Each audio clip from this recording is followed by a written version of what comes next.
Hello good evening everyone, welcome back my channel Reema aspirant life में। आप सब कैसे हैं? आई होप कि आप सब बहुत अच्छे होंगे, मस्त होंगे। आपकी स्टडी भी अच्छी चल रही होगी। इस टाइम शाम के 6:30 बज रहे हैं। आज मैं रात में स्टडी करूंगी, 8 बजे से स्टार्ट करूंगी स्टडी। तो इस वजह से सोची कि जल्दी जल्दी खाना बना लेते हैं, उसके बाद अपनी स्टडी स्टार्ट करेंगे। जल्दी खाना बना रहेगा तो फिर जल्दी बैठेंगे पढ़ने, स्टडी करने। 7 से लेकर 8 घंटे की स्टडी को जैसे मॉर्निंग से उठती हूँ तो वो रात में कंप्लीट होता है। तो लेकिन जैसे ही जिस दिन मैं रात में स्टडी करती हूँ तो उस दिन 4, 5, 6 घंटे में कंप्लीट हो जाता है जो है स्टडी।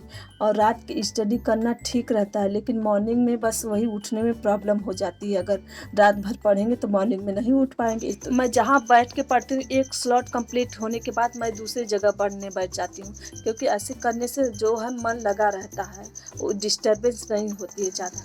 पढ़ने के लिए अच्छी जगह, अच्छा वक्त भी मायने रखता है। जैसे जैसे सुबह का वक्त, क्योंकि आराम करने के बाद हमारा मन शांत होता है और इसकी वजह से हमें सब याद रह जाता है। और जगह की बात करते कि जहाँ शांत वातावरण और कोई डिस्टर्ब ना करे।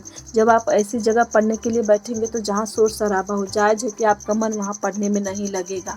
बहुत से ऐसे लोग हैं जो पूछ रहे हैं कब एग्ज़ाम होगा, कब एग्ज़ाम होगा। तो मुझे नहीं मालूम एग्ज़ाम के बारे में। जहाँ तक अंदाज़ा लगा रहे हैं कि एग्ज़ाम अगर इस मंथ में नहीं निकला तो समझ लीजिए अगले मंथ में भी नहीं निकले। इसको कराने में कम से कम दिसंबर तक तो लग ही जाएगा, इस एग्ज़ाम को कराने में।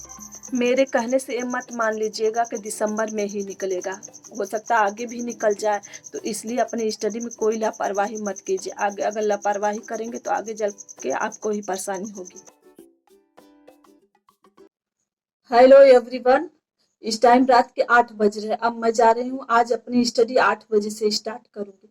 इसलिए सोची कि जल्दी जल्दी खाना बना लूँ। खाना बनाने के बाद कि जब जल्दी खाना बनेगा तभी जल्दी बैठूंगी। इस वजह से पहले ही 6, 6:30 बजे ही खाना बनाना स्टार्ट कर दूँ। खाना मेरा बन चुका, सब खा चुके हैं।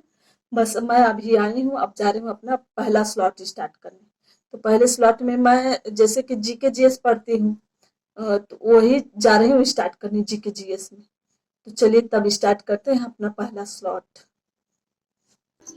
आप जब भी पढ़ने बैठे सारी बुक्स पहले अपने आप को जो पढ़ना है टारगेट के हिसाब से सारी बुक्स और कॉपियाँ अपने पास रख ले, तभी बैठे पढ़ने। नहीं तो इधर उधर खोजना पड़ता है कि कहाँ गए कहाँ नहीं। मेरे फर्स्ट स्लॉट में मैं जीके जीएस स्टार्ट की हूँ। जीके जीएस में मेरा टॉपिक है विश्व की प्रमुख नहरें। जैसे कि आप लोगों को मालूम कि मैं टीजीटी और एलटी ग्रेड की तैयारी कर रही हूँ। तो जो न्यू एलटी ग्रेड आएगी तो उसमें जीके जीएस भी पूछा जाएगा। और पीजीटी के लिए मैं पीजी नहीं की हूँ, इस वजह से मैं पीजीटी नहीं कर सकती। मेरे लिए बस इन दोनों टारगेट पर फोकस करना, यही दोनों बस मेरे लिए हैं। क्योंकि ये जब तक रहेंगे, इसमें अगर मेरा हो गया तो हो गया, नहीं हुआ तो फिर उसके बाद देखा जाएगा क्या होना है। वैसे भी जो बीएड बीटीसी किए हैं, दोनों लोगों की एक ही बात है, दोनों भर्ती नहीं आ रही है। इस वजह से हर कोई परेशान है। अपनी स्टडी करते रहिए, क्योंकि आपने 4-5 सालों तक तैयारी की है। आप कोई भी ऐसी गलती मत करिए कि जिससे आगे चलकर जो भी आपने 4-5 साल तक मेहनत की है वो मेहनत बर्बाद हो जाए। इसलिए आपको अपने वक्त जो लगाया अपनी स्टडी के ऊपर,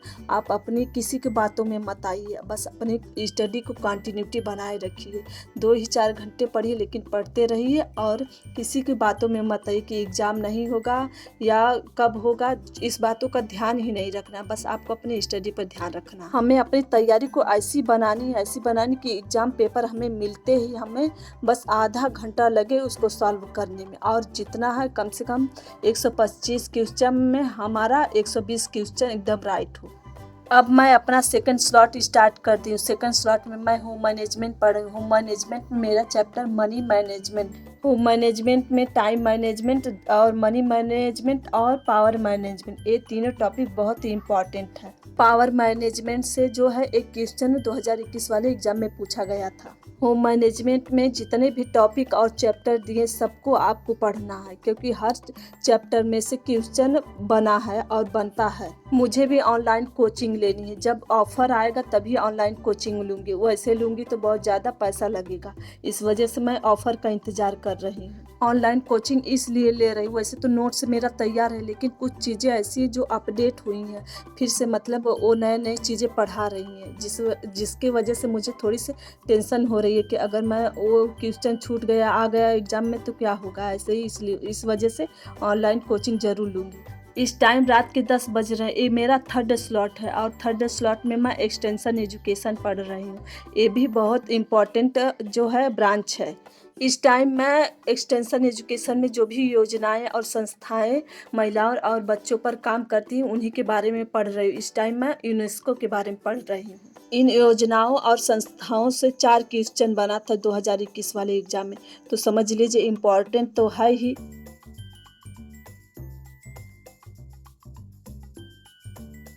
इस टाइम रात के 11 बज रहा है। ये मेरा फोर्थ स्लॉट है और फोर्थ स्लॉट में मैं टेक्सटाइल पढ़ रही हूँ। अगर जो भी फ्रेशर होंगे सब सब्जेक्ट टू ब्रांच में जो भी हैं सब्जेक्ट वो सब तो ठीक है, लेकिन जो टेक्सटाइल है वो थोड़ा टफ पड़ जाएगा।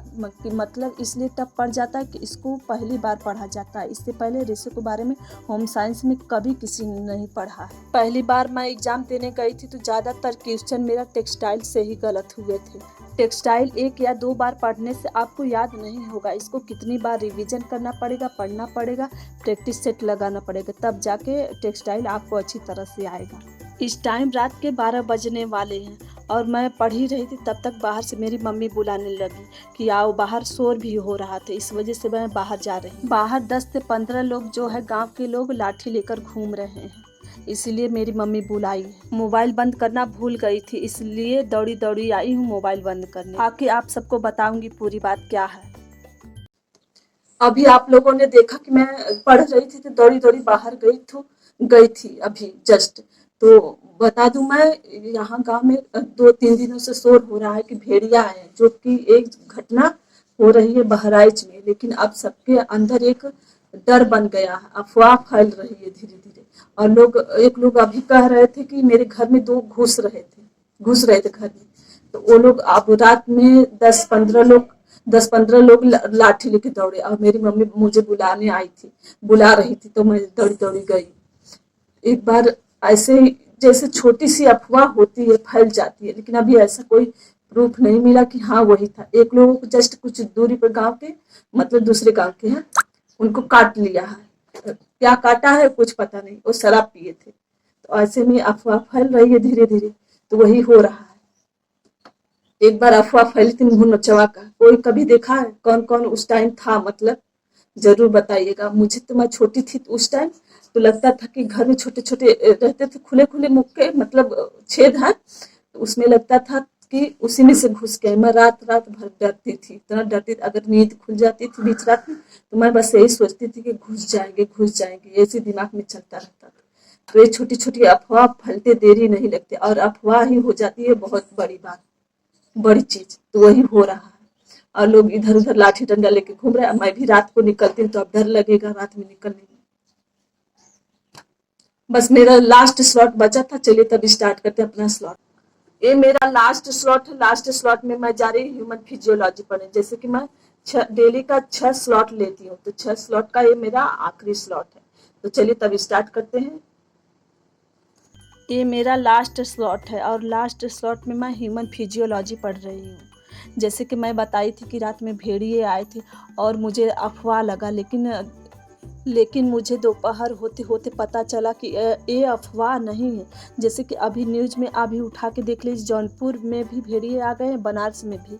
तो हो सकता है ये सही न्यूज हो, इसको अफवाह मान के चलना भी सही नहीं है। मुझे अभी से टेंशन होने लगी क्योंकि रात में मैं 1-2 बार ज़रूर बाहर निकलती हूँ। जैसे हो गया 1 बजे, फिर 4 बजे मैं मॉर्निंग में उठती हूँ तो ज़रूर बाहर जाती हूँ। इस वजह से मुझे अभी से डर लगने लगा है। अपनी सेफ्टी अपने हाथ में है। मेरी मम्मी भी बहुत डरती है इन सब चीज़ों से। जब हम लोग छोटे थे तो एक बार मुँह नोचवा की बात सुनाई थी और एक बार सुनाया था कि बच्चों को पकड़ के ले जाते हैं, पुल में डाल देते हैं। फिर उसके बाद सुनाया था कि एक लोग आते हैं, मुंडी काट के बच्चों को उठा ले जाते। ये सब खबरें मतलब बचपन में सुनाई जाती थी, लेकिन बहुत डर लगता था उस टाइम। जब ये सब खबर आई थी हम लोगों के यहाँ तो हम लोग दूसरे के घर सोते थे। हमारा बचपन जो है दहशत में ही बीता। पहले चोरियाँ भी बहुत होती थी।